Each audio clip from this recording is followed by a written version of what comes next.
Big T, Denver, Minnesota. 3 days off, Nuggets big. Me and JBC ride together. I can't wait till they whoop them because I've seen your shit-eating grin for the last fucking week. And I'm going to get a shirt made that says we were down 2-0 and we own JSU's ass. Early morning NBA Hardwood show today. We got the champs here. That's Big T. Look at him. He's so happy. This is what happens, guys, when you let them get even one game. He couldn't wait to text me. Oh, he was texting me right at the end of the game with my man, Big T, who's about ready to shame me with the end of you. I knew it was coming, too. Go for it, Tony. Take it. Big T posting that damn video again. I swear to God, if you post that damn video again, I'm going to go fucking nuke on Twitter. Yeah, and get him, man. Let him know, baby.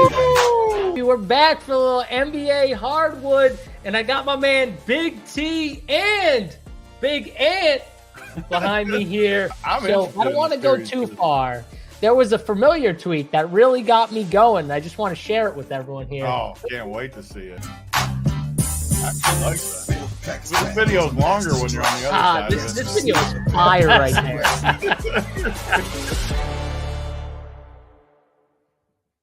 Yes, sir. And we're back for another awesome edition of the NBA Hardwood Playoff Showdown show with my man Big T in the house. Big T, how did you like the new NBA intro video? I got to say, it was fucking fire. Shout out to Nathan. It is funny. It's funny to hear like just short clips of all the shows because I don't know if we'll ever see another series that was quite like that, where you have the MVP, the defending champs go down 2-0 like they did. A lot of victory laps one direction. Somehow they come back and win 3 in a row pretty dominantly too. And then there's victory laps the other way. And then a reversal, and then a game 7 that a team's back up 20, and then it goes the other way again. I don't really know if we'll ever see that, but some of the quotes and stuff during it, the videos, yeah, even though I was on the losing end of it, pretty funny. No, but the zigzag was priceless, though. Just the back and forth, like me owning you, you owning me owning. Some of the just quick like clips too that I didn't remember, like just some of the quick outbursts are what it's all about doing these shows. I went back and again, shout out to my guy Nathan who made the video. But I went back, found all the videos, got them set up quickly, and sent them over to him, and he did his best. So yeah, it's a great video, loved it. Hope you guys enjoyed that. But we got games to talk about. Then I get on your damn team last night, and they let me down after I get on Minnesota. Those bastards. Well, let's talk about that game real quick, since it's like the game that's fresh in our minds, and we're going to talk about Showdown for Boston, Indiana, so we can talk about that game second. But let's talk about what we saw yesterday, Tony, or last night, because we were both Harris talking about your backdrop back there. He's all over it, Rick Majerus, my boy. So if people don't know, Reggie had a serious surgery. He had emergency surgery.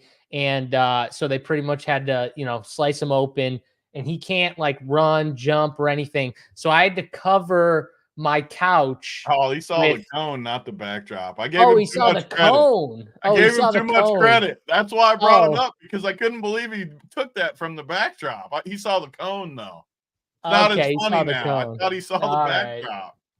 Never mind. I thought it was the backdrop too. They're like seeing all these chairs. I saw him with the cone on. I hadn't seen that. So yeah, he's got a cone on. So he trusts me. He hates it. He already looks kind of goofy, but what are you gonna do? He needs to wear it. So yep, that's the story. Dog's okay though. He's good to go. He's just he's on the mend. He can't be running and jumping and stuff.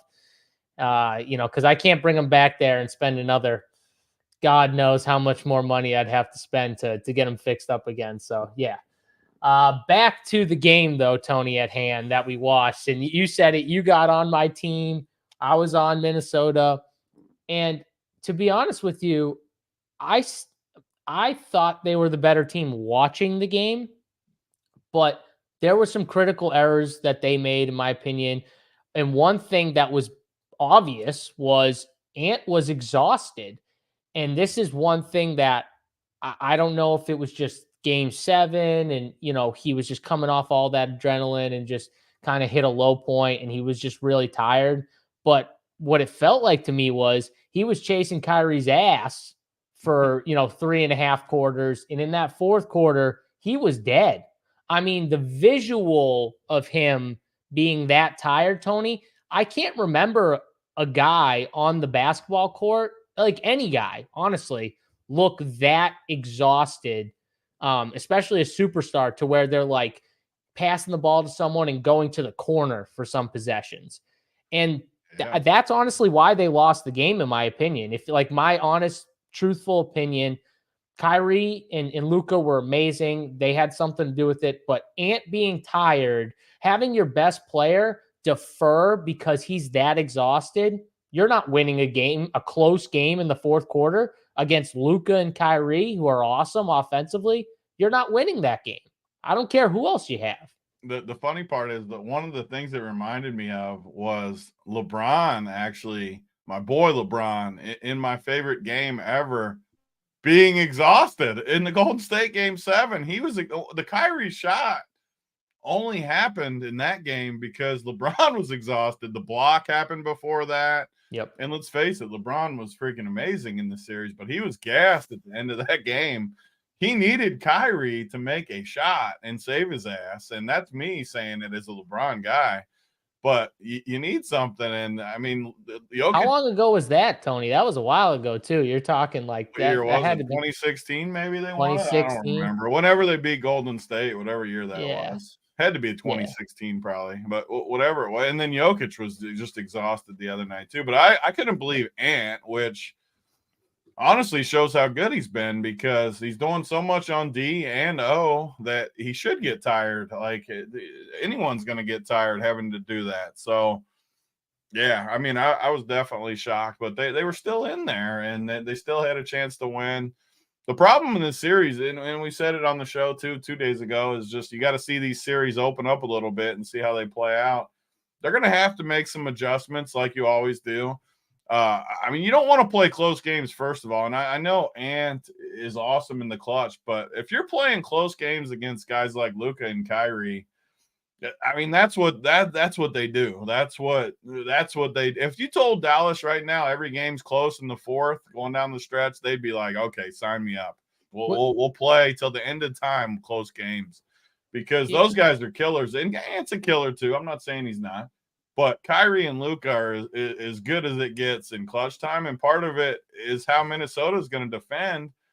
And everybody talked about it, so I'm sure we're not like bringing new takes up. But if they're going to play this drop coverage with Rudy, and I don't care what these damn advanced numbers say, I'm talking about basketball and whatever. Like, the advanced numbers, people can have Rudy. That's fine. Take your numbers and shove them up your ass. I'm never going to agree with it, and I've taken plenty of L's, so it's not me not taking L's. They're sitting in that damn drop coverage, and yeah, Jamal and those guys, they couldn't get through Minnesota's D. But if you're playing drop coverage, and you saw it in the post-game press conference, for those of you that don't know, that just means Dallas is running pick and roll up top, and Gobert's the other guy that's going to help, and he's just dropping. If they're going to do that, Luka and Kyrie are going to destroy this team. And Kyrie was literally laughing on the TNT set, saying, without actually saying it, because he's grown up now and he's not going to just give bulletin board, but he's basically saying, if they're going to play drop, they're not going to beat us. So how will they adjust? I'm sure they'll adjust. These are playoff series. You can't overreact to one game. They're not going to just keep playing drop. So what do they change? It's like every series. How do they fix it? You're still going to have to deal with those guys, but just make, like everything, make those other three. Make PJ Washington keep hitting shots. Make Derrick Jones keep making shots. Anything but Luka and Kyrie. If Luka and Kyrie are getting to 4 feet out, even if it's a tough fadeaway, they're still going to make them. I mean, they're just going. Luka's too big. Luka's not Jamal Murray, and I love Jamal Murray, but Luka is not Jamal Murray. He's way bigger. He's way stronger. He likes contact. You're not going to bully him like you bullied Jamal Murray. That's just, and I'm on Minnesota. That's a fact, though. You're not going to bully Luka Doncic like you're not going to bully Jokic. You're not going to bully those big guys. But That's what it is. And then on the Minnesota side, I mean, what do you do? I don't think you have to really change that much on the Minnesota side, except the drop coverage, because they were tired. And I think part of Ant's problem was the last 3 games in the Denver series, 4 games, they just started doubling him every time. And then last night he didn't get doubled, which had to feel different. He was probably stunned how open he was. But I don't know. It's going to be a long series. Minnesota's going to play them very tough. And I honestly enjoyed the game, having Denver out. My feelings were out of it. I was truly just watching from a basketball side, even though I bet Minnesota and I lost. I enjoyed it. I wasn't invested. I didn't have the clips where we're going back and forth and we're fighting with each other and you're texting me and I'm texting you, and I was just enjoying the game, which was fun. And it was a good game to watch. You wouldn't trade those moments for anything in the world. I love them Tony. too, but I love this in a different way. It was more relaxing, just having a drink, watching the games, and talking about stuff like this, drop coverage. And that is an underrated thing about doing shows every day or a ton, is when you do shows every day and you give real takes every day, because it's easy to just go on and just say like, I love everyone and I love both teams and I think both teams have a chance. Awesome, and Kyrie's awesome. But when you give like a real take and then you have to go on the next day and stomach listening to the person you're with shame you or make fun of you for it, or the chat, which I know you got a lot of love when you did that show with Adam Mares from the T-Wolves fans that were in that chat. But I almost got revenge on them too, and then they still beat me. But it takes a lot, Tony. It's harder than it looks, I think. If people think it looks easy, if you like actually take L's, it's hard. But there's so many people out there that just never take L's that then it's not hard because you're never wrong. There's no way you can be wrong. If you're right, it was because you're a genius. And if you're wrong, it's because this happened or that happened, or the coach was stupid, or the refs gave a bad call, or it's hard to admit you're wrong. A lot of people can't admit they're wrong. Well, no one likes to admit they're wrong. I mean, does anyone like to be, seriously, does anyone in the chat like to be wrong? I know I don't like to be wrong. Tony knows this. I'm as competitive as they come. So is Tony. Like, we don't like to lose. We don't like to be wrong, like, at all. So I think the major thing besides the drop coverage, which everyone's talking about, is does Ant let them adjust to maybe take some time off of guarding Kyrie? Because when he guarded Jamal, let's be honest, Tony, and I love Ant. You know I love Ant, but he did not guard Jamal the entire game. He guarded Jamal in spots. Jaden McDaniel guarded Jamal in other spots. Then they threw Nah on Jamal for some spots. So it wasn't like he spent 3 quarters running around with Jamal, and then in the 4th quarter, he's like, I got to D-up Jamal. In this series, he was guarding Kyrie pretty much from the jump when they were out there. Yeah. And that's a different coaching mistake too. It is for your superstar. The problem though is, Tony, if your superstar is stubborn enough to be like, no, I want him. Like you say, listen, you just not guarding him in the 1st quarter. Like, I feel like it's easy to say that, but he's a superstar, Tony. It's hard to tell your superstar. Like we have good defenders. Like, you go guard Derek Jones for a minute. Like, it's what you do. Save some energy. We have other good defenders. And again, just as Mangone says that he's behind and making fun of my comparison, but LeBron never guarded those guys in the whole game. And in his peak of his powers, I still remember like he'd guard like even Rondo in the 4th quarter and stuff, but he wouldn't do that all game. He's not chasing him around. Because LeBron, for whatever you want to say about LeBron, he was probably the highest IQ basketball player in the world. At his time, at his peak, he was the smartest dude. He knew that he was going to have to play a ton and he would have to save some energy at some point. So that's just a fact. And LeBron knew that. Jordan and Kobe. It's just smart basketball. Save your energy for when it truly matters. And what he's going to realize too, he's not going to have to work as hard on offense if they're not going to blitz him, which they did hard in the last series. If they're going to truly just switch and play one-on-one, he's not going to have to work near as hard on offense. That's what they were doing. And literally, I saw Naz Reid on Luka and like Ant on whoever, and I'm just like, you have mismatches, but I think you brought up a good point, Tony. I think Ant was used to what Denver was doing kind of later in the series, and he thought coming in maybe, okay, they saw me the first 2 series against Phoenix and early against Denver. They're going to come in and just pull that bull crap, trying to trap me and double me and whatever, 3 people near me. And they didn't do that. And I think he was a little like stunned, like, okay, I'm going to try and get Cat involved. But dude, you can't try and get others involved if you have a 1-on-1 plus matchup. Like you gotta take them, like you're telling Jaden McDaniels and Nah to take their guys or to shoot their shots. Like someone's got to tell Ant, dude, you can't do this to us when you're the one with the good matchup. And I think he'll bounce back too, because I do too. I truly, like, game 1 was on him, and that he owned me last series. I mean, McDaniels hit every shot. Cat was good. Gobert was a +10, as the metrics will tell you. All this shit. The only guy that stuck out to me that wasn't good was Ant, and they still were in the game. But I thought Naz Reid was good in the second half too. I didn't think he was great in the first. Naz Reid was good. I mean, Conley was bad, but I do agree with some of the takes out there that this isn't as much of a Conley series as last series. This is more of a Nah series.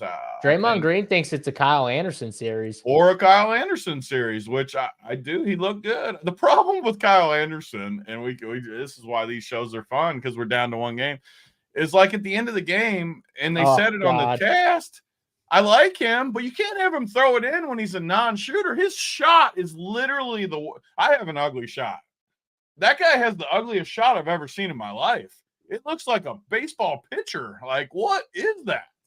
That just tells you how good he was at everything else when he came into the league, because he shot that way. Like, he's terrible at that shot. Looks so ugly. And like you said, they had to burn another timeout, which they did bring up. They didn't take him out, though. They still had him throwing it in. I don't get it. I don't get it. Let the other team play 4-on-5. No. Absolutely not. You have other veterans on that team. Let someone else throw the damn ball. And he was awesome. Let him play until that point. Like, he was good. And if he is in, then you got to just put him like right under the hoop or something, to where don't have him throw it in. The guy throwing it in, it's simple basketball. It always has to be a guy that can get it back and shoot it. Like, because that pass back is always going to be there if they double off that man, or if they're not looking at that guy, right? If they can just play without worrying about him, though, that makes it so much easier to defend. Snyder, Uncle T says. I mean, let's not go crazy here, Uncle Terry. Come on. Anderson's got the worst jumper I've ever seen. Snyder's the worst basketball player I've ever seen. I mean, God, he's bad. I'm trying to think of someone else, like from Rumpure, that I could say back to be like, no, he's pretty bad too. Like, Snyder was really not that bad though. Like, he's the top of the food chain. We love you, Snyder, but you're probably. I'll just never forget that day, because Mangone whooped Snyder's ass on the court, and it wasn't good basketball, but he whooped him, and Snyder was undercutting him and shit, and it was embarrassing. And Mangone, Travis, he got it done. And then Travis played another Rumpure guy, Mikey, who a lot of people. The dude is pregnant. He's 80 pounds overweight. And Mikey just sat in the middle of the paint, didn't move, and whooped Mangone. You said the dude is pregnant. He's legitimately had a basketball on his shirt, and he whooped him just sitting in the middle of the paint. I'm sorry. That's great. He's pregnant. John Marriott did not have the worst shot. It was at least quick. It was ugly, but it was like, it was a little bit of a definitely push. Wasn't Reggie Miller, but like, he hit some shots too. I'll take the Matrix over it. I would definitely take Sean's. You know what? Sean's, like you said, Tony, it was like quicker too. Like, Kyle Anderson really ugly too, and he was not a good shooter early. But I'll still take him. I'll take anyone over Slow-Mo. Yeah, I think I would too. Anyone over Snyder, anyone over Slow-Mo. I'm doing it. They're both top of the food chain. 100%. So yeah, I mean, I don't know, Tony. Does Nah for Conley to give Ant some off time on Kyrie makes sense as a switch off to. I mean, I don't think it's another thing that I don't think you don't need to like start him or something. Just still start Conley, but go to that for like long periods. Well, yeah. The problem is Nas been bad too. Like offensively, he's giving him nothing, and that's the thing with like Rudy and Nah that no one wants to bring up. Think Rudy, luckily, at least made some free throws last night, which I guess made up for it offensively. But my God, when that like fade away 18-footers out of his ass that just makes I still have nightmares. He got the shit swatted out of him like play 2 by Gafford. It was like the easiest block of all. He went up with the weakest layup. Seriously, if you're that fucking tall and you get that close to the rim, you don't go up for a weak layup. You try and dunk the ball on dude and get a foul, and he goes up for the weakest fucking layup ever, Tony, and gets swatted. Rudy. And that's the stuff I hate with Rudy. Like I hate everything with Rudy. Rudy sucks. I'll never take a Rudy L. I'll take all the L. I will never take it. I don't care what he does. I took the Cat L. I said that Cat was better, even though he took some bad shots, but I think that was because Cat is like infinitely better than Rudy. Infinitely. Cat's still too soft for me. And I think Dallas is playing. I would play after seeing Minnesota and all these intent. I think it's simple how you play him. Like I'm still fine with the guarding Cat with anybody. And just if he beats you with those post ups, then that's just fine. I don't care. Yeah. Like if he's posting Luka and Kyrie up, I'm fine with that. Like I'll live with that. I think Dallas is going to be fine with that through the series too. Yeah. I don't think they're going to care if Nas Reed's posting up Luka or Carl Anthony Towns, like whoever, like post them up. And if I'm Minnesota though, you got to post them up because you got to make Luka work on defense. Like you can't let them just switch everything and then not. I remember one play where Nas got on Luka and Ant's telling Nas, get down in the paint. Yeah. Nas doesn't get down in the paint. He passes Nas the ball, and then Nas just passes it right back. It's like, dude, what are you doing? Like, you have to make them play defense. Kyrie was actually really good on defense. That's something that I feel like not many people are even talking about. Got the big play, too, on the lob at the end. He went up Luka had that block. I mean, that was the worst pass to a dude that tall. Pass, but he got the block. Made it happen. But Kyrie was like, to me was, I've never seen like that type of, in this playoffs, the whole playoffs, Kyrie has played so much better defensively. And his offense is always going to be there. Cause like we've said before on countless shows, Tony, we would take Kyrie for a last second shot over pretty much anybody. That's how clutch he is. And that comes back to your point of saying you don't want to play close games with these guys because they got Kyrie and Luka, Kyrie, so it's like even more so than Kyrie is just man, like, and he's matured now. So it's better. People thought that was a bad like pickup for them when they got him. People thought it wouldn't fit, and I think they're proving that fair wrong. Too, because he was being an idiot for years off the court and stuff. Correct. But man, even Luka like loves it because he can take off just like LeBron did. You don't have to play the whole game, which Ant realizes too, being tired. Like. It's fun to just go stand in the corner for a few trips while you watch the other guy cook a little bit. 100%. He's amazing. I've always been a Kyrie guy, but man, he's amazing how he's turned it back into what he's doing right now. Yeah, and it gives them a chance to rest, right, Tony? Which was something that for some reason Ant just couldn't rest with all the defensive stuff. He couldn't rest offensively, and it lost them the game. They're gonna bounce back for us though. We broke down like I'm super confident tomorrow, and I definitely won't be doing a show tomorrow just because me and Uncle T got that golf tournament in the morning. But they're gonna, because then we can go to the Boston game tonight too. But I'm very confident Minnesota wins tomorrow, and Ant has a monster game because he's an alpha. He's going to bounce back. They're going to and Dallas is going to ease up a little bit. It always happens in these, except when Denver got rocked in game 2 last series. But they're going to bounce back. Ant's going to have a monster game. I'm super confident in that. And I also think the bigs are going to have, and I'm leaving Rudy Gobert out of this, but I think when they go and watch the film, they're going to see how many times they fucked up not posting up Cat more. I mean, Cat on the first play of the game, Tony, they doubled them and he got a foul call right off the bat because he threw it to Rudy and they held Rudy. I forget who the small was on him, Kyrie or Luka, but he just grabbed them. And then they didn't go back to it. I think they're going to go back and look at it and go, man, we had mismatches here. Nas, you got to get your ass in the paint when you're in there and post up on these guys. Cat, you got to get your ass in the paint when you get these switches. And then if they don't double you, you got to score. You got to punish them on the boards and inside in the paint. And they didn't do that, Tony. So on top of Ant being good, I think they're going to see those things offensively and fix them. And then defensively, I think you'll see less drop, which I think everyone knows. And then I think, they just play the way they play. And if Luka and Kyrie aren't amazing, then I don't think they're going to win. They're going to make Gafford and Lively catch the ball. I'm on Minnesota with you. So let's just flip it just for a second. Always to be a little neutral in this, even though we're on it. I mean, Dallas missed a lot of shots and they still won on the road.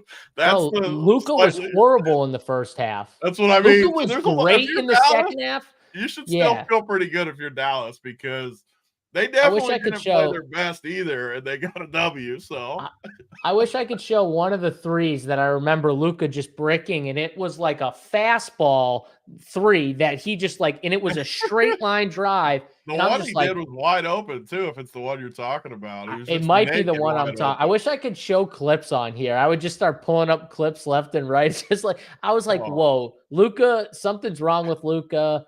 I don't know if, who knows? But then in the second half, he looked, amazing after a bad first half. So I don't know. Maybe it was just first game jitters, in the first half, Tony. And then Kyrie eased it and was awesome in the first half. And then Luka was like, all right, it's my turn. Second half's me. Luka, and then Kyrie scores 4. Down the stretch. He was whooping their ass down the stretch. But yep. All right. Well, let's bring it to Boston and Indiana, and let's talk about that game. The chat before we move it. So first of all, Benair shipping some. Why are you not in the Discord, Benair? That's my first issue. What the fuck, here. McNair? Second of all, an old school dude that I haven't seen in our shows in a while, Mr. Boss Brah.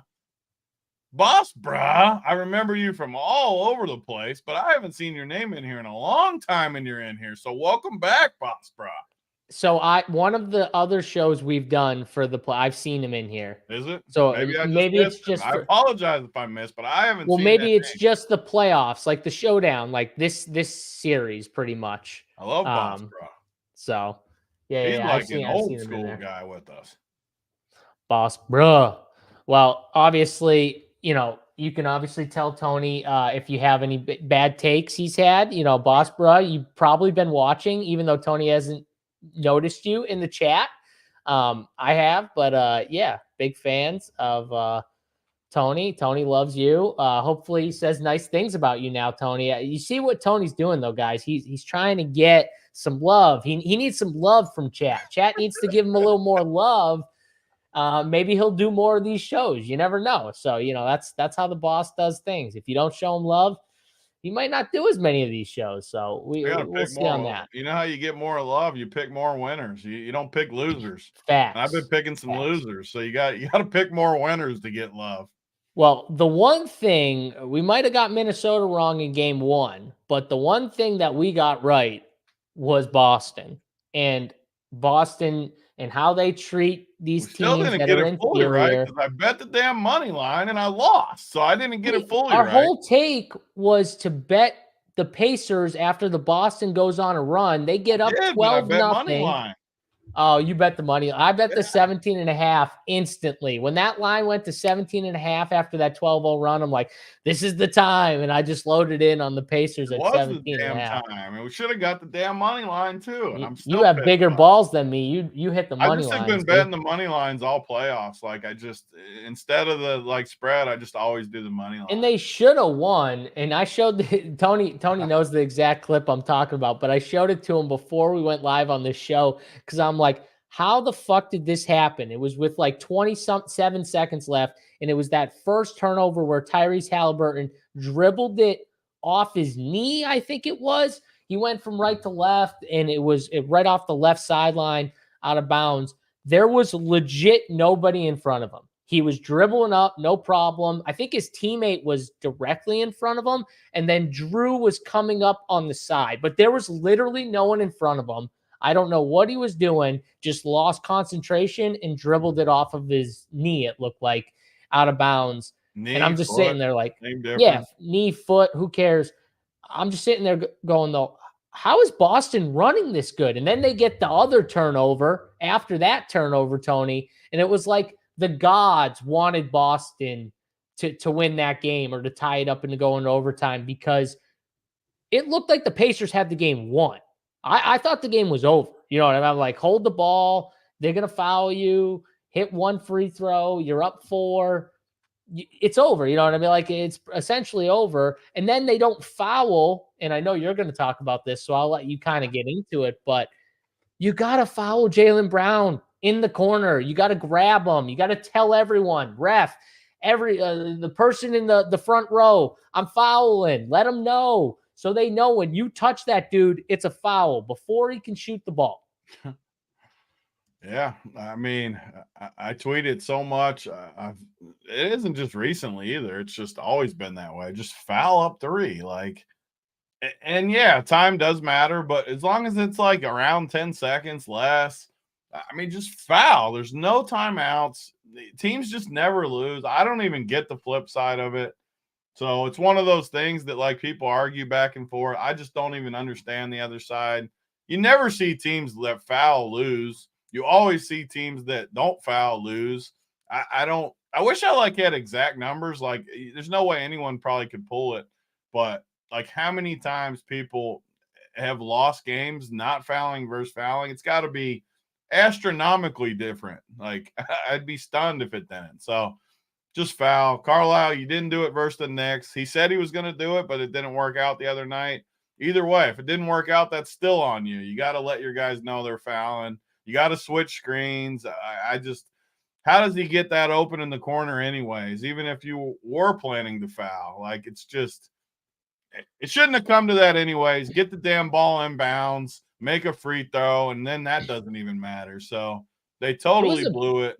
It was a pretty simple play they ran too, I thought. Boston was simple. Absolutely, it was simple.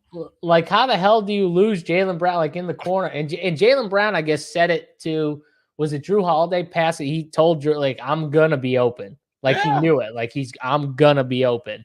And he just passed him the ball. And he kind of did Tony, he didn't, like, go right up with it either. That's the thing that got me. Got fouled, even on accidentally. Yes. Like, everyone's giving him credit for that, but he had his hands down a little bit. If Jaylen Brown rips through, he's going to get that rip through 3 foul. Like, 3, and the way you know is when Jaylen Brown shot it, Pascal's hands went right behind his back. Yeah.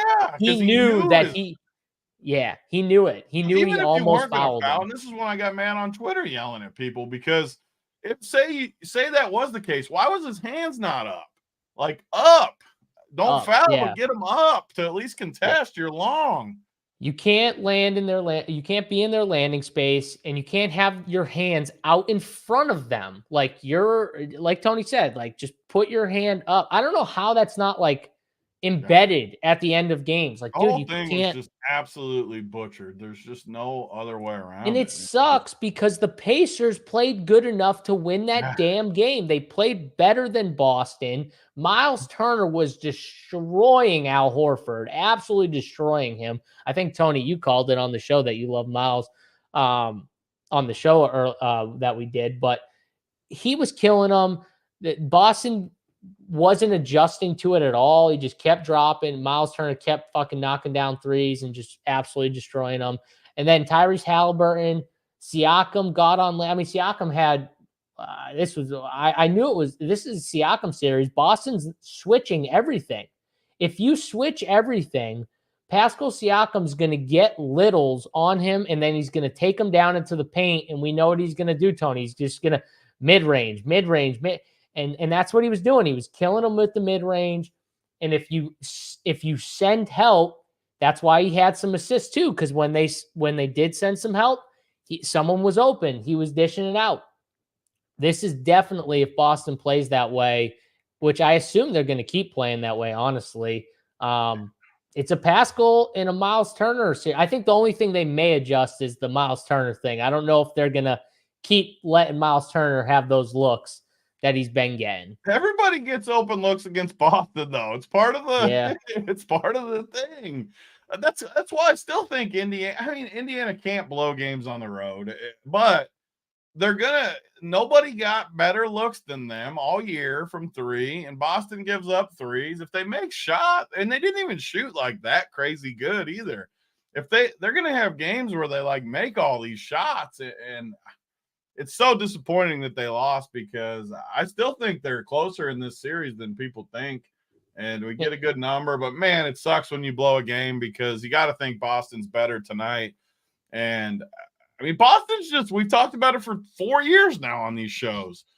They just play this way where they just suck. Like they shoot these fadeaway threes, off the dribble threes, no ball movement. Tatum did it again. At the end of the game, Tony, remember when he took that fadeaway 2 in the fourth quarter? Worst shot ever. Worst shot ever. Down 3.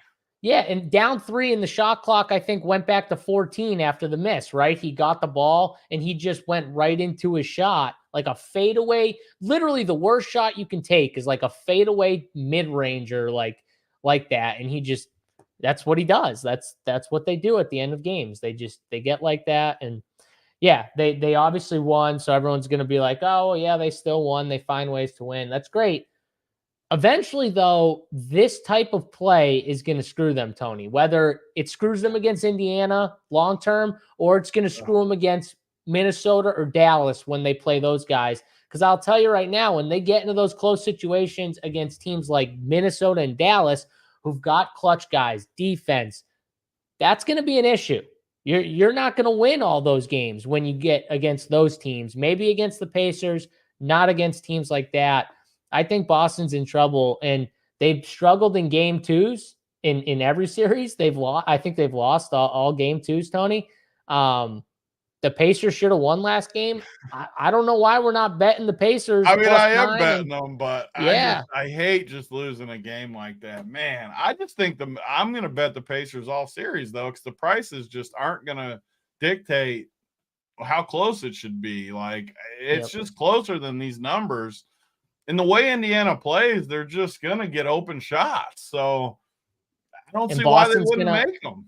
And Boston's going to always allow teams back in. We know that. It's just how they play. So when they go for runs, that's when you live bet Indiana. Like when they go for those runs, when they get out 12-0. Bet Indiana in the series. Like I know it's a crazy price, but you're getting, I'm not saying to like go put the mortgage on it, but I just think it's closer than other people think it is. And I like the price. That's what gambling's about, the price. Yeah. And I am concerned that Boston's just going to win it because everyone thinks like us and that the West is going to go in and beat them, and they just keep getting these wins, and they don't really have to try that hard.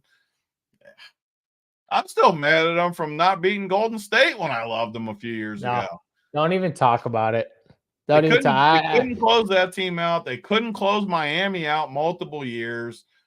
They just aren't for even if they somehow win it. It's another thing. I've taken tons of L. They're not good. Even if they win the title, I still just don't think they're that good. What they are is they're one of the most talented teams constructed that plays down from what they actually should be. Like, because all these guys are talented as fuck. And if you put them together, I'm not saying it's a full all-star group, but man, those are 5 really, really good players. A few all-stars and then a few just below all-star status, Tony, like Derek White. He's not an all-star, but he's a really good player. Drew Holiday, awesome player, has been an all-star. Porzingis, we know his talent when he's healthy. Al Horford's just old, but he was really good at one point. Tatum and Brown are obviously, stars. The Porzingis thing too is why. I mean, they're obviously way better with him because, like right now, like we said the other day on the show, they just have nothing. I mean, down and towards the bottom, like Horford, they're leaning on him big time. He's a weakness big time when he's not hitting shots, and he can't defend right now. I mean, they're in trouble if Porzingis doesn't come back. So you don't think they do anything differently with Al Horford? Like you think they just keep letting him? Well, I don't know, but you can't just keep letting them get cooked by Miles Turner and Halliburton I on get that it, but pick and pop. look at these dudes down here. Yeah, I mean, I'm all about adjustments, but like the way Indiana plays, I don't like. What do you do with Horford besides sit him? But there's no one to put yeah, in. I mean, there's I no guess one to the put in. one thing I would have is what I said last game. You play Tatum at the 5, and you play Pritchard, and you do that. But like, I can't play these two guys. I know we always make fun of and by can't play, I don't mean literally 0 minutes. I just mean like you can't depend on these guys when the minutes get tough. I would literally throw. I would literally throw Al Horford on like Siakam or Aaron Nesmith. They're Like just take gonna him run their away from offense Turner. though, and they're gonna Boston switches everything. So like, Yeah, he's whatever gonna find his matchup way. they're gonna get Horford where they want him, and they did all game. Whenever they wanted the Horford matchup, they would just run their action and get it. They need Porzingis back, so that is another good opportunity tonight to get on Indiana because obviously Porzingis isn't going to be back tonight. So, I mean, Kornet and the Doogie Howser. I mean, Kornet does not fit the series. He was out there for a little bit, and I was like, "Oh boy, he is that. That's a nightmare." Yeah, no, that's definitely. Doogie is like a college player. Like he's so bad.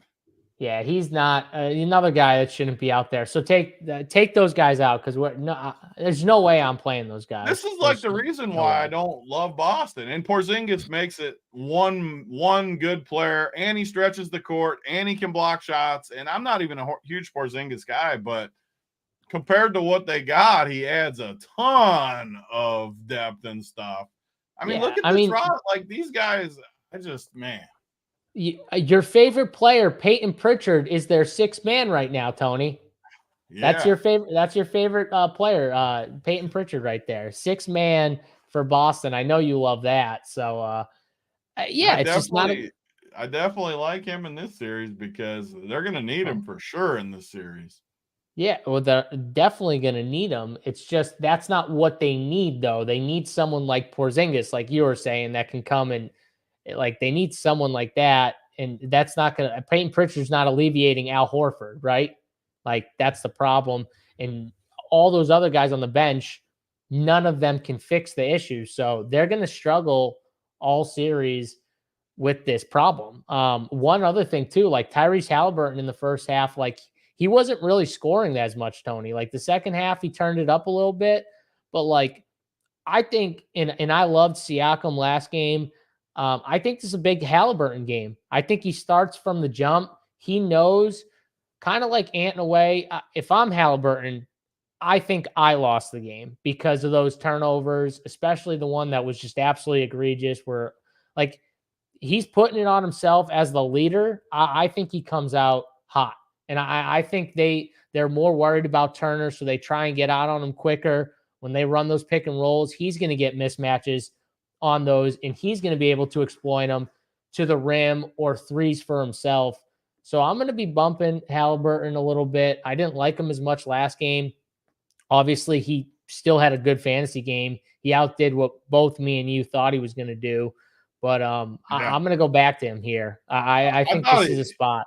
I was definitely wrong about Halliburton because I mean, he was good in that game. He did have a few crucial mistakes and stuff like that, which I totally agree with you. But as far as just the overall game, he was way better than he started off slow, like I said. Like, so he had 54, right, Tony? He had 54 fantasy points in that game. And he started off, in my opinion, very, very slow. Like I didn't really see him do that much. And then all of a sudden he kind of picked it up a little bit and he got the 54. Like, I think if he plays that way, a little more aggressive from the jump, he's going to have monster games here, but we'll see the way Boston plays. I do think they're going to keep playing the way they were playing, which means, any one of these guys could have good matchups. Siakam, Turner. That's the other good thing about us getting later in this series, Tony, is that, the main guys are the main guys. Like Obi's going to come in and give them some buckets. TJ's going to come in and give them some buckets and some energy. But we know the guys like Turner, Siakam, Halliburton, like two of those guys need to get there for this team to have a shot.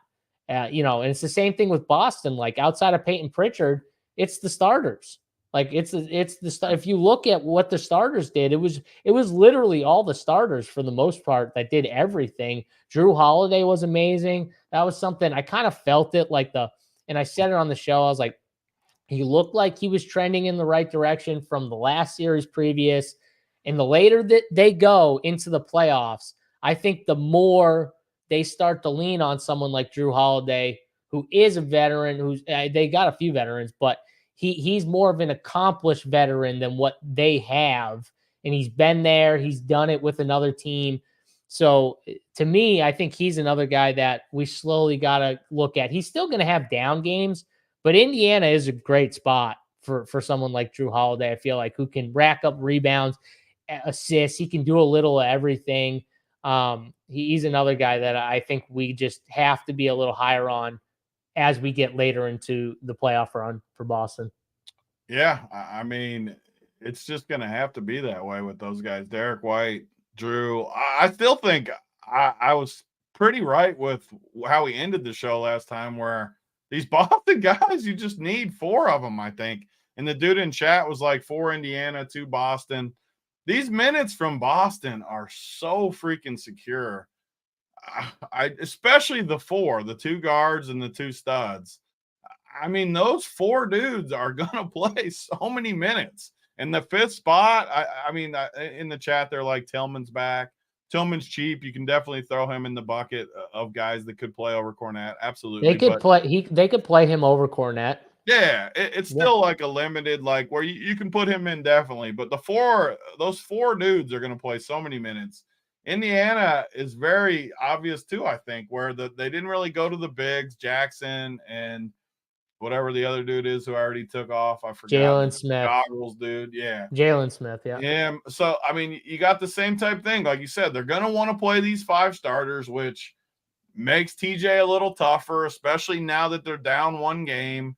I like Obi too, but man, his price is good. They're going to lean on these starters. They just always do. So, I don't know. I mean, Ben Shepherd played a bunch of minutes again. I still think he's definitely the best cheap play. Well, I mean, Obi is only 1K more than him. Obviously, I'd much rather Obi than Shepherd. But the one thing that Indiana did, though, I'm pretty sure it was in the second half, they went away from either of Isaiah Jackson or I'm pretty sure Jalen Smith, if I remember neither correctly. one of them really played. So they went away from both of them, Tony, and that sounds like it doesn't really matter, but that matters because like that backup big was playing normally like 10, 12 minutes a game. And, that's a lot. So now you're giving that to a couple minutes to TJ, maybe a couple minutes more to Obi, and then just the starters getting it, which is another thing. When Aaron, was it Neesmith fouled out? I think they brought in TJ. So that's another thing. He fouled out on an insane play too. Yeah. That was such a good hustle play. It was almost like it was a foul, but it was almost even clean. Like it was an insane play. It was. I hate the hustle foul calls, to be honest with you, because like it could go either way, and then he's hacked him on one. the arm was the thing. Yeah. Like, even when I saw it live, I was like, I think that might have been clean because Tatum kind of flopped a little bit, but then when they showed the replay, it was all arm. But I think the announcers said the same thing where they were like, it looked clean, and then they saw like the hit on the arm, and they were like, okay, no, that's because he didn't really complain either. When they don't complain, I just assume like it's the right call. But man, it was incredible either way because I think Tatum was even shocked, like, oh my God, how did he almost block me? Yep, 100%. But yeah, I just wanted to note, like, the fact that at the end of games they're bringing TJ in next to Halliburton, that's something interesting. I think you can note. We've agreed on a lot. I mean, they went to overtime. The dude fouled out. He still only played 25 minutes. Like, yep. I just in this series, I just want to play these guys that are going to play. I don't think you need to get that. Like, he's 5,600. I just can't pay more for McConnell than these two, even though we hate these two and I don't love them as far as fantasy. I just can't pay more for McConnell over there. You still like McConnell more than them? I like Nemhard and Nemhard 1. You're talking about Nemhard and These Neesmith, I three, assume. yeah. Nemhard, Neesmith, TJ. Yeah, I'd go TJ over Aaron. Let's I'd go do our TJ over takeover. Aaron Neesmith just for the sole fact that I just think he's going to be in foul trouble all the time. Like Which is a good point, and that'll definitely help TJ a lot, like you said, and OB a little bit. So yeah, I mean, with foul trouble, absolutely. Yeah. Again, though, like you're 100% right. Where on the floor, the surface, the minutes, they're all going to be there for Aaron Neesmith. Let's go through and rank these guys like we did last time. Let's see if anything changed from 2 days ago. So we got Tatum. I'll just leave him there. Whatever at the top. Now the next three. Last time I think we went Halliburton third. Maybe we went Jalen third. I can't remember. But what do you got this time for these three? So I'm gonna go Halliburton, Siakam, Jalen. Those three. I'm gonna go in that order. So Hallie, Siakam. I still think this is Hallie. I think that an important question for the whole slate is how high do we go on Hallie? So he played 40 minutes, did go overtime. He didn't make a lot of shots, though. 6 for 14. That's not incredible. 10 assists, 54 fantasy points. That's what I mean. He wasn't even that, like, he wasn't as good, I think, is like you look at the overall and you see what he finished with, and you're like, okay, but he wasn't that good, in my opinion. He still got 54. That shows there's some room there. And only 18 shots. Like, I think he could take 20 shots. Now, he did take 14 threes. I think he's going to keep taking them, though, against Boston. Me too. Me too. So I think it's a big game coming for him, honestly. But I'm going to put him in the 50s. I'm going to put him in the low 50s. Probably 51 for me is going to be where I put him. Up, then. Yeah, I'm going high on. I really like him and Siakam. I really want those two guys. Jalen's the one that he just hasn't played good. So I want to be under on Jalen. Like, it's crazy. He had 49, and we're like, he didn't play good, but he did have 4 stocks and overtime, and the stocks, and the buzzer. Yep. Like, he got really, really lucky to get what he got.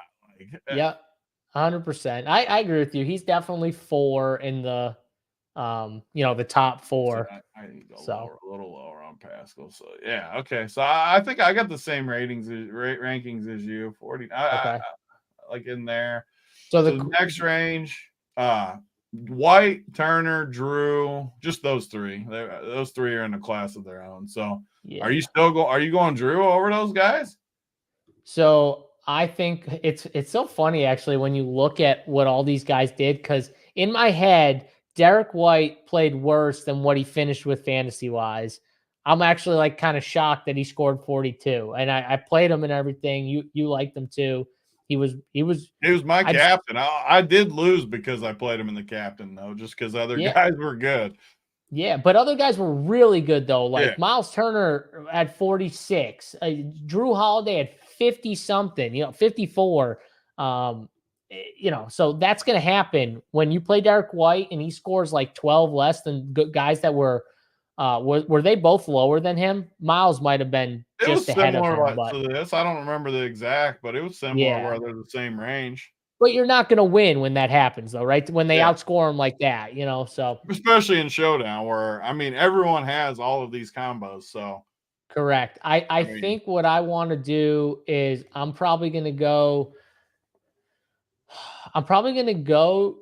Drew, Turner, White.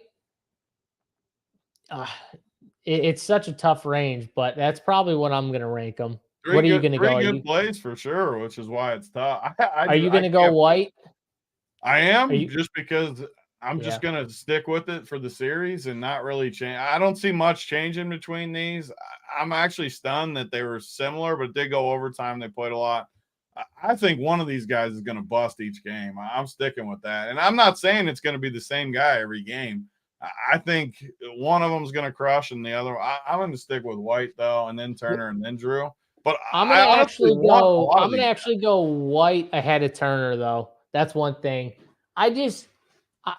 Miles Turner played out of his mind. He's been playing out of his mind all playoffs, though. Like He's just good right now. I'm just sorry though. If he shoots 70% from the field again, he's gonna crush. He's done it every game for the whole playoffs. But Tony, not just that though. He got 10 rebounds. Yeah. He's got blocks. Like if that happens, I'm okay with it. Like this, and you know what? Too, I was thinking about it. I'm gonna be so high, and I haven't finished running my teams yet, but I'm gonna be so high on Hallie and Siakam that I need to be. It's gonna bring me lower. If you play those two, you shouldn't play Turner. It's because it's gonna bring me lower naturally on Brown. I think you should play Hallie with Pascal or Turner. Yeah, and so it's going to bring me lower naturally on Brown. And Pascal is only 1,000 more than Turner, which is important. Exactly. So I think I'm going to go Drew and White ahead of them in that order because of that fact. And like you said, you want, at least 3 Boston starters, I think, on your teams or on most of your teams. I definitely want 3 Boston starters, 100%. Yeah. Yep. I'm going to go a little lower on that. So White, Drew, I'll go with you just for the sake of this because I don't really want White and Holiday, but I probably won't get both anyway. So White, Holiday, Turner. Okay, now let's go down to an even more key range though. Al, who has to play a bunch, TJ, basically the rest of the way, not counting Shepard because he's the one punt with. I'll bring our boy back in, Tillman. Tillman back in. This is crazy too. Big Al took 12 3-pointers last game. He shot 3 for 12. He played 40 minutes. He had 31 fantasy points. Like when you look at these numbers and you're like, and I hated Big Al. And I remember Tony, if you remember, he got hot to start. Do you remember that? He got hot to start. And people hit were a big one down the stretch too. And people were like, oh shit, Big Al, you're dead, blah, blah, blah. Hold on, my dog's moving shit. But you're just like, and then he stopped. And then there was nothing the rest of the game, it felt like. It felt like he had that really hot start, and then just everything just went dead. He ends with 30, but you look at the usage and you're like, okay, how do I put him below TJ, who's coming off the bench, Andrew Nembhard and Aaron Nesmith, who I like Nembhard more than Nesmith, but Nesmith's going to be a foul disaster all game. So I got to put him and Nembhard 1 and 2 in that range. Yeah. That's how I got to rank them. I got to go 1 and 2 with those guys. Like Al's got to be way ahead of these guys too. I think, and I don't like Al. We're making fun of him. We're saying that Indiana's going to win because of Al or have a chance because of Al. But you still just can't ignore, for one, he's a veteran. For two, he's going to get minutes. He's going to get wide open threes because they want him shooting. He just checks every box. Honestly, he's like maybe the best play of the whole slate because you just know what's going to happen. Like he's just going to be out there and he's just going to get opportunities. Oh, my God. We just said Al Horford's the best play on the slate. I just don't see how he's not. So if we I honestly want to bump these guys though, just because I want to be higher on this range. Because like I said, they're starters. I want the minutes, and I agree with Nembhard 29. And I just, you got TJ still. I just have to put Nesmith just a hair above him. That's fine. Something like this. I'm just gonna take the start. So then we got, right? Is that all 10 starters? So 2, 4. Yeah, I wanna take this. So question: which 3 Celtics players or 4 players would y'all put in tournaments for Bet3? So I've never played Bet365. I don't think Tony has either. But I think Jaylen Brown's the starter we're the lowest on, just with the price included, right, Tony? And then counting the price, I would definitely be the lowest. And then Tony said he wants one of Drew or White because he thinks it's. I honestly think you can do that a lot with Boston though. If I was picking 3, I would pick Tatum or Brown. I would pick White or Drew, and then I'd pick Al. That's kind of why I'm saying Al's the best play though, because he's the one that because he's in a tier of his own, right, Tony? He's literally Big Al. He's in a tier of his own. But you're right though. You broke it down perfectly. Like Tatum, Brown, Drew, Derek White, And not to say that those guys aren't going to hit on some teams together, because they probably and they will. But if you're building one team or even 2 or 3 teams, right, that is a good rule to stand by. Now, if you're 150ing or playing 20, I don't think you need those rules. Patrick Rice has my team tonight. Big Al in the captain spot. Oh, baby. Whew. So Rick what do you have says, him projected at right now, Tony? What I can't even see what's Big I Al put on 30, the screen? 30 on there, but okay. I honestly might even go a little bit higher, as bad as it sounds. I think Al's a really good play tonight, and I think it's because he's a veteran too. My only worry about some of the path is if Boston does blow it out. I'm just not playing it like a blowout though. But if it blows out, Al is a much worse play. But I'm not playing it like a blowout. So, if you think it's a blowout, I wouldn't like Al as much probably, because his minutes would definitely get cut quick. But I don't know. I think that. Let's look at these bench guys real quick just so we can finish, though. Obi and Pritchard are like the two, besides TJ, who I think TJ's better than those guys. But you got Obi ahead of Pritchard? I got Obi ahead of Pritchard. I think Obi, if you're cutting the bigs, the backup bigs, I think Obi's the one that directly benefits from that situation. Obi and then Siakam and Turner, just because they're going to play more, right, Tony? You go from playing 4 or 5 bigs to playing 3, and they're just going to rotate the 4 and 5 spots with those guys. And I honestly do think Indiana might at times need to play Obi at the 3 a little bit more. I think that's another. They're not playing Obi at the 3. No, I think against Boston, you might have to do it a little bit. But that's just me personally. The Ben Shepherd experience. You hate Ben Shepherd. They're has to end at some point. It has to goddamn end. I mean, come on. We agreed on a lot. Oh, you are not getting a lineup with Obi, Ben Turner, Shepherd and was not good last game, and he for some reason still played 17 minutes. You're saying, but it ain't going to be with Obi at the 3. You got to play. Why though? Why can't I know he's kind of slow-footed on defense a little bit. Jaylen Brown's quicker than him. If he's 100%. getting played at the 3, our Pacers are in trouble. I'm just telling you though, Ben Shepherd's not it. If he's playing 17 minutes though, I'm going to play him at 2,800. I'm just saying they need to go to 7 guys.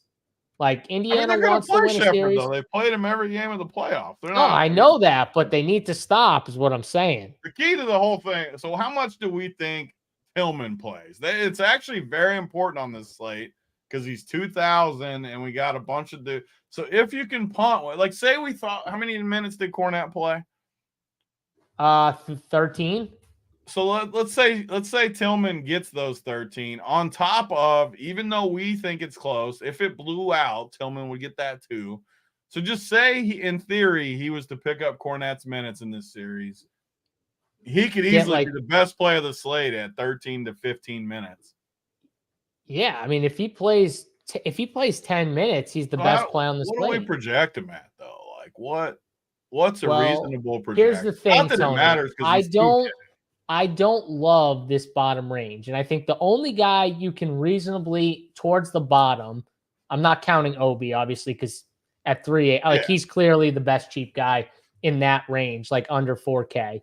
But if you take out him, the only other guy that right now with the minutes security that I feel comfortable would be Ben Shepherd, just because he's playing 15 minutes, maybe more. He could play 20 minutes. I wouldn't be shocked, honestly. Carlisle likes him so much.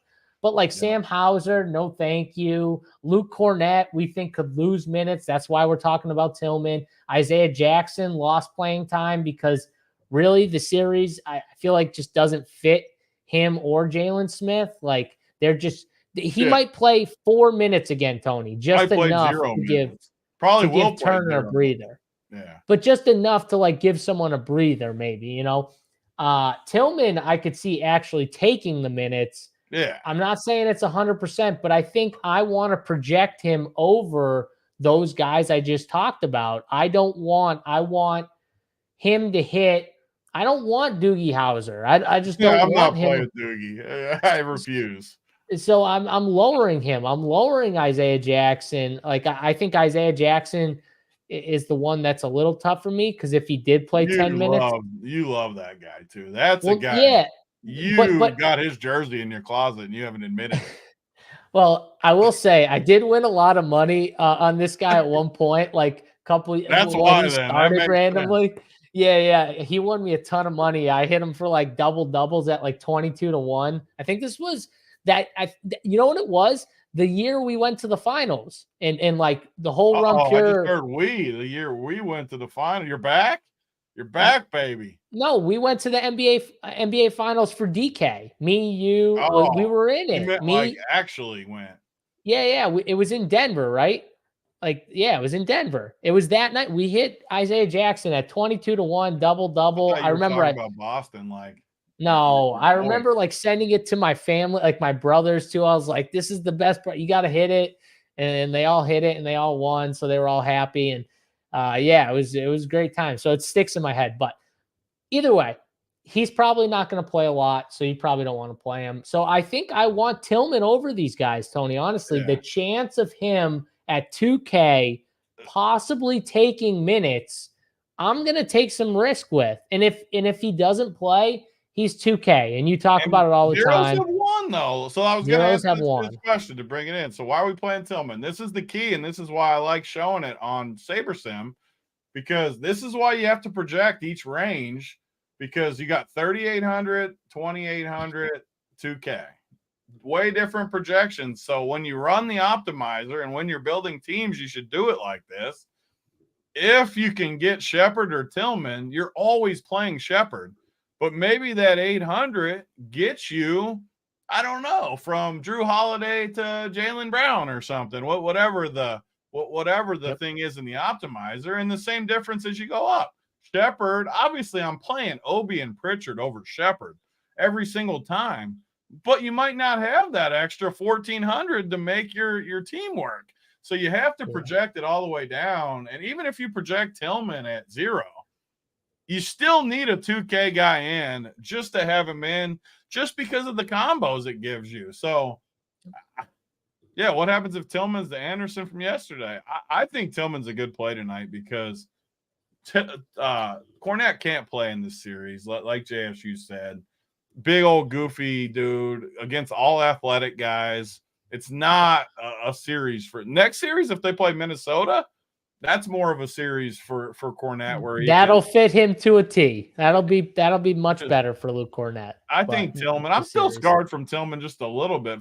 He played like every game a little bit, and then he just randomly was just gone all of a sudden. So that scarred me a little bit, but I'm back on him at 2K. And like you said, though, Tony, he's only going to hit the teams where you need it, because you're going to play Ben Shepard. You're going to play Ben Shepard over him in that scenario of 800. But the combination that it gives you, and then the risk reward of if he does pick up Kornet's minutes, if he does play 8 or 10 minutes, and those are the Luke Kornet minutes, at this, lower ownership or whatever he comes in. I assume he's going to be owned. I don't know how owned he's going to be, can't be super high. Can't be. So I think it's in a one lineup scenario. I probably don't do it, Tony. In a 20 or a 150 or like 10, I could do a few lineups with Tillman just because I think there's some good risk reward there. I will also say, though, it's easier to make these 2K plays when you have like the Jokic's and the Lukas, the guys with the ceilings of like 90 or 100 even. Yeah. Like Tatum's ceiling's huge. It's not Luka. It's not Jokic. It's not, especially not in this spot where. I think he could get 70, Tony. I think Tatum could get set. I don't think Tatum's getting 80 though. Like Luka and Jokic when they get 80. A lot happen to even get 70 with the way he plays. Yeah, but I'm just saying though, I think he could get there. Whereas I know those guys could get me 80, 90 fantasy points. And that is huge because if you have a 2K guy who gets you 0, you're still going to need those studs in the captain. So that's when those 0 lineups can really win for you in those scenarios. But while that's running, I mean, obviously, let's take a few Let's take a few questions here. Best captain play if you're doing single entry. All right, Tony, you got one team. Who's your captain? Before I see my numbers pop up? Just a guess. Just right a guess. now, yeah. So I always like to do this when I'm building anyways. I like to try to envision what this is going to show when the numbers are done. Granted, I haven't changed all the numbers where I want it, but I'm like hoping it says Al Horford captain right here when this pops up, because he's him or Derek White or Halliburton are the three on my head that I want to play. Hallie, because I don't like Pascal quite as much as you. Hallie, Derek White, Horford are my three right now that I'm hoping I see, but that's why I like using SaberSim. Even if I'm playing one team, and this, I think we're about to get single sport too for SaberSim on just golf to start with. But. So yeah, we are for golf packages. If you're a golf user and you want to add SaberSim to it, we are going to get the golf plus SaberSim package. So if you're single sport for golf and you want to add the SaberSim, you will be able to. And hopefully we'll get it for other sports down the road. Right now, it's just going to be golf. But again, that's good for people who want to try out SaberSim. Also, too, guys, remember, RPS15 is the promo code right now. If you want 15% off your first monthly or weekly payment over at Rumpier Sports, and you can use that code for single sport or for the full package. We've got single sports for pretty much all the sports we got going right now. NBA until the playoffs are over, MMA, golf, or golf, as I call it. We got it all over at Rumpier Sports. So check it out. We're even going to have best ball content, which I know Tony loves for me to talk about. So I love to spend 30 seconds talking about best ball content. I will be on with Rubio Dimes tomorrow, lunchtime, if anyone wants to draft with us, as I shit on Rubio Dimes for all of the shitty plays that he will draft. Around the block for that one. I can't wait. You know, Tony, first of all, our shows are great. Me and Greg have a great rapport. Do a good job. I love shitting on Greg for his terrible takes. You know, he's got some bad takes that you can make fun of. Greg's got the worst takes. He's got some bad hair sometimes too. I mean, worse than me. All the time. I mean, worse than me though, Tony. I don't even take care of my shit. He's young though. He's not even married yet. Like, you got to take care of your shit, Greg. Yeah. I mean, his hair is terrible, but it's terrible. So I'm actually stunned at some of these numbers, because 4 Pacers, and this is the Sims. I haven't changed in my projections yet because I wanted to show this. With the Sims, I mean, 4 starters with Tatum and Pritchard. I like this build a decent amount, honestly. With the 4 starters, Tatum, Pritchard, I like that a lot. But let's see, 3 and 3 with Drew. I don't like Nembhard captain, though. 4 again with Horford and Tatum. With Shepherd, this is another one I really like in there. Let's look at some of the percentages, though. Captain, Hallie, Nembhard. Maybe I should consider Nembhard more than I do. Pascal, Tatum. So similar to what we were kind of thinking in there. Utility. Let's see so Hallie, Nem, starters. Where's our boy? So Tillman, we only got 5%, even with a 5 projection, but that's perfect for us. So I like that. Let's see what changes though for if I flip it to my projections, or our projections from the show. So it really didn't change that much. This would be our optimal with our numbers that we put up, which we might change a little, but Hallie, Nem, Pascal, like, this is a build I could see you playing for sure right here. This top one. I could tell you right now, and I'm just starting to run. I was just messing around with my own stuff, but I could guarantee you that's a team that I could easily play right here, because I think we talked about 3 starters for the Celtics, Tony, but just looking at the price tags, I think 4 Pacers is going to hit at a decent clip the way we have, if you're going to be that high on Hallie. And if, I know you said you don't like Siakam, but he's still like 1,000 between him and Turner, and like even Derek White. Like, I gotta play Siakam over Derek, and they're close. So yeah, I think we're gonna get more Pacers, because you're gonna get bench Pacers too, because we don't like the Celtics bench. So none of the Horford. I didn't bump Horford though higher either. I kind of left Horford, so that's why he's not hitting. But let's just see what. Yeah, You Let's left do him at what? like This 30. is another cool feature you can do though. Just based on Horford captain. So you got Horford captain, Tatum, 3 starters, and Obi. That's a good one. Tatum 3-3 here with 3 starters. This is more of my type of build, I think. Horford, Tatum, Pritch, 3 starters. That's kind of where I want to be tonight, I think. Something like that. Yeah. Derek White, this one even more so. This one like actually might be. I hate to give out everything, but this kind of just is. I mean, this build right here is what I want to live. It's 3 exactly starters. what you talked about too. Yeah. You got that range. You picked everyone from each range All for Boston. starters. 3-3. The only guy I don't really love is Neesmith for a lot of your points, but he's still a starter. He's my worst guy on my 6. And he's If going he's to play my worst 40 guy, minutes. He's going to play 40 minutes if he doesn't foul. like that's a build that I definitely Yeah. like. All these builds, honestly, I like Horford captain. So, I mean, all these builds I'm really, really comfortable with Horford in there. Tony, question from the chat, Brandon McNair. Tatum or Fareed or Halliburton and Niehaus. I mean, Halliburton and Niehaus. At least Easy. spell my damn name right. He's already 1-0 against Kenny Fareed. Like I whooped easy. him too.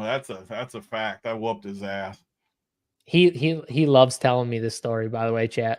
He loves talking about this, but I have heard one of the funner moments. So I have to bring it up. I get rare W's, so I have to bring it up when. And the dude that found my random picture at the high school. Did you see that yesterday? Dude, how did he find that picture? How was he just at my school and he just sat there? Like, was this love you? that? Oh, I love that. that. So random. See, I needed that you pick me up after we lost. You got real fans in the chat, man. They're going and finding your school and they're getting the picture. Like, I mean, that's a true fan right there. I'll just say the that. actual in the school picture. That's crazy.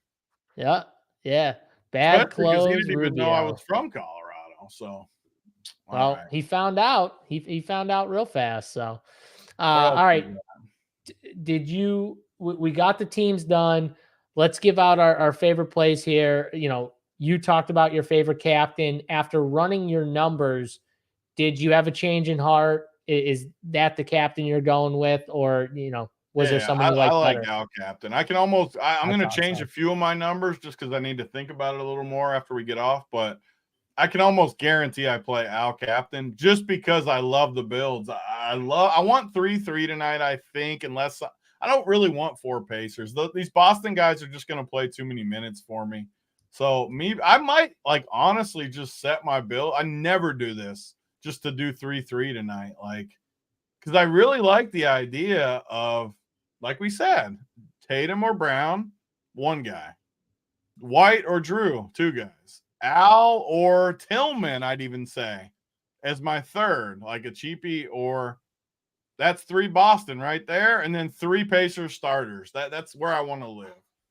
Obviously, Obi's going to hit on some, and McConnell will hit on some, but I want 3 Pacers starters on my main team. Tony, so I just ran my teams real quick just to see what my optimal would be, and it literally gave me Derek White and Drew Holiday together with a 4-2 with Halliburton at captain. I mean, and that's a team where I know Tony doesn't love it as much, but those are the ranges.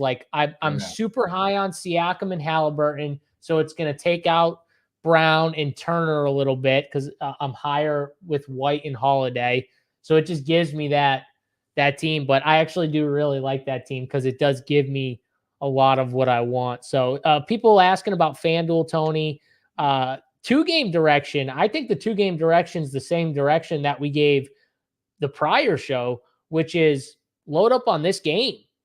Or sign up for Rumpier and get all the cores off. Yeah. The game so you can definitely sign up for Rumpier and get all the cores and stuff. But FanDuel, is there any changes in FanDuel? I definitely don't want to. I don't have enough time to do the full breakdown, but I'll pull it up real quick just for the people. So the pricing looks really cheap because Tatum's only 16.5, and then after that, Hallie's only 14.5. And on FanDuel, you get 12K, obviously, per spot. So, even if you started Tatum, Hallie, Pascal, you could play 3 studs easy. Because like you got Ben Shepherd 7,500, Pritchard's 8, Obi's 85, McConnell. So let me see if there's any like just crazy. And you have Tillman who's 6K if you want to take a chance.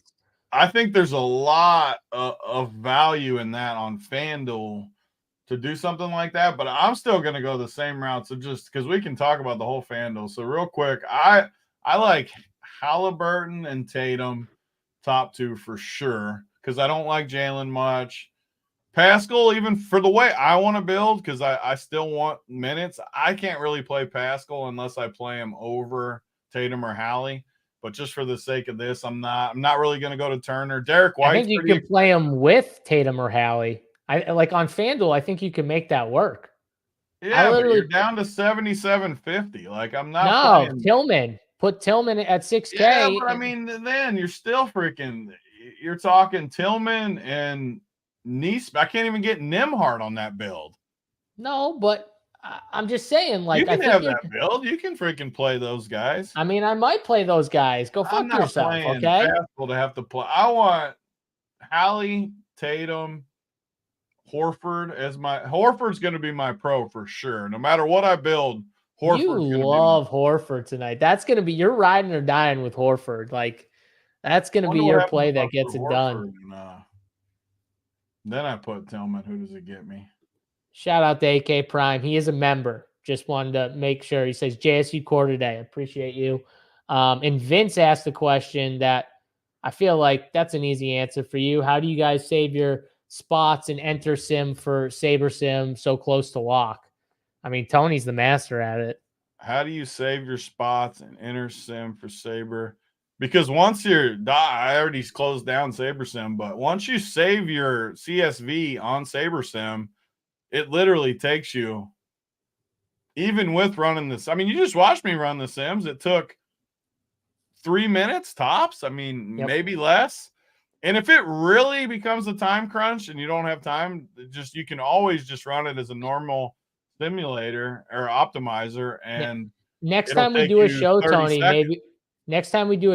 maybe we'll do it earlier, and I'll have you like enter your contest on DraftKings. I've been wanting to do that for baseball too, just to show kind of the baseball process. So yeah, next time we do a show, probably next week or whenever we get in here, we'll do that, Tony. We'll have you enter your contest on DraftKings and then show how you can bring it over to SaberSim and like save all the contests into it, and then change it as you go.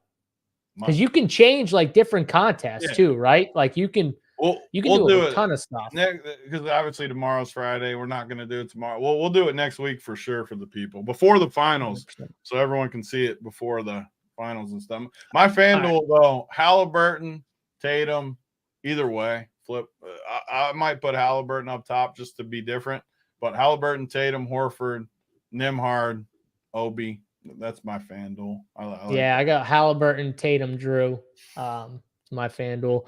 But we'll get out of here, guys. Toppin or Shepherd, definitely. I got Toppin over Shepherd, just straight up. So like I see what you're saying now, though. So I have to enter before it's full. You always just enter, put any team in there, 150 or however many. You just enter it, and then he's having the issue I think I had. Remember when I was talking to you that time? I didn't understand when you told it to be until I showed. I don't. You got to bulk enter on DraftKings and literally just make one team and bulk enter, and then you do your uploads on SaberSim, and then you save the contest that you're in. Once you see it, you're gonna never go back either because it's just the best. And even I struggled with it. Our boy Redmond. So I like think SaberSim. Not me selling either. This is not me selling. I think SaberSim is just insane for baseball. Like, it's so good. I was always a hand builder too. And honestly, I get a lot of my hand builds through SaberSim just by the process I do. I think Redmond, I think you'll like SaberSim a lot for baseball.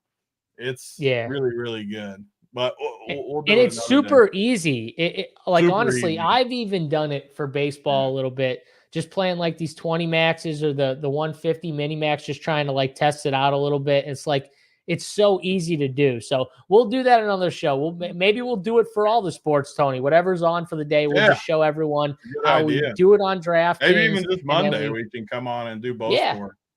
Yeah, we'll do both sports. Maybe we'll go like 3 p.m. or something and do both sports. So, all right, that's going to do it for us, guys. Hope you enjoyed the show today. We'll be back at some point, probably Monday. No MMA this weekend, so maybe a weekend. boring Saturday. Maybe pop on one of the weekend days, but definitely Monday. Yeah, but for sure Monday, if not. So enjoy the game tonight. Hopefully, Indiana gets it done for us. If you're going with the Indiana money line, which I know probably my guy Tony is, I might join him too, because why the fuck not? We've already been, hating on Boston a little bit. But all right, we got to get our cores up for Big T and myself, JSU. We got to go out with the same way we came in, baby. Oh,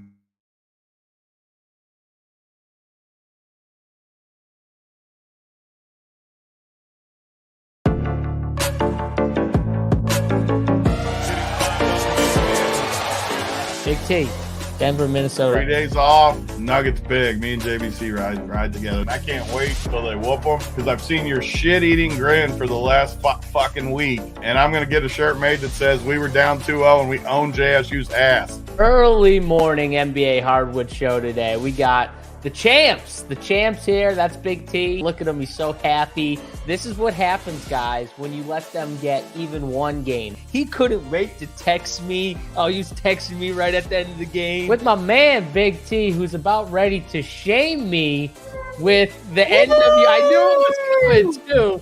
Go for it, Tony. Take it.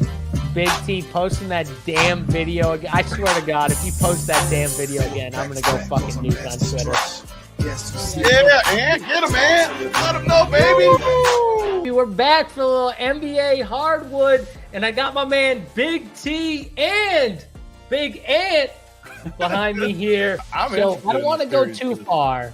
There was a familiar tweet that really got me going. I just want to share it with everyone here. Oh, can't wait to see it. I like that. This video is longer when you're on the other side. This video is fire right there.